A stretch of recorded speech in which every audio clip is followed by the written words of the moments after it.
What are our concluding recommendations? We think that we've gotten here because of the politicking that we have associated with the whole IMF discussion. A lot of MPP officials will not go to IMF. We've managed the economy well. We've heard all of them talk about it.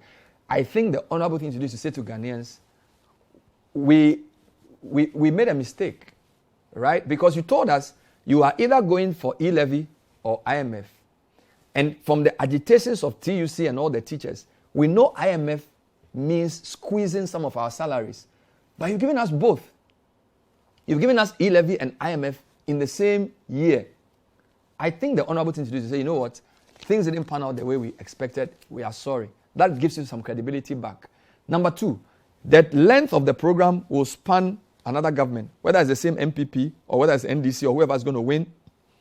You can't approach this decision alone because it's certainly going to cross the election.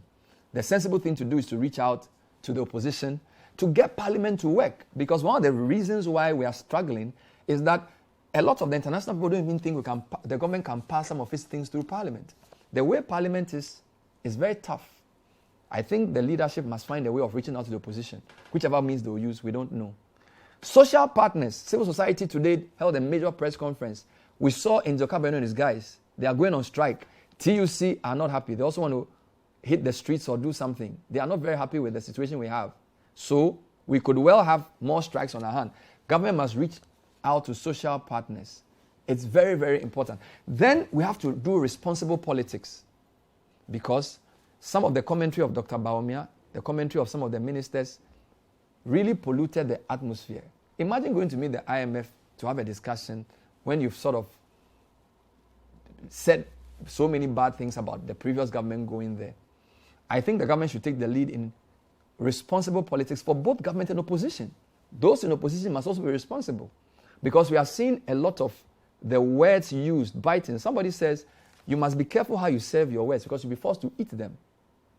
All the things that were said about going to IMF have come back to haunt us. But I think the most important point we are making today is that if you look at our trajectory, for the past 17 economic cycles, we've gone to the IMF. It tells you what we are going through is not seasonal or cyclical, it's structural. It means that whether it's MPP, NDC, CPP, or JVC, if we don't transform the economy structurally, when my beard gets white, we'll still be at the IMF. That's the issue. And there are many definitions of lunacy. Doing the same thing the same way and expecting a different result. So my charge to our political leaders, particularly the government, is whatever we do with this last IMF program, if it will be our last, structural transformation must be the goal. That means we can't be hewers of wood and drawers of water forever. We must add value to our exports. We must stop our excessive borrowing and excessive dependence on foreign imported goods. We must take import substitution more seriously. Grow what you eat what you grow.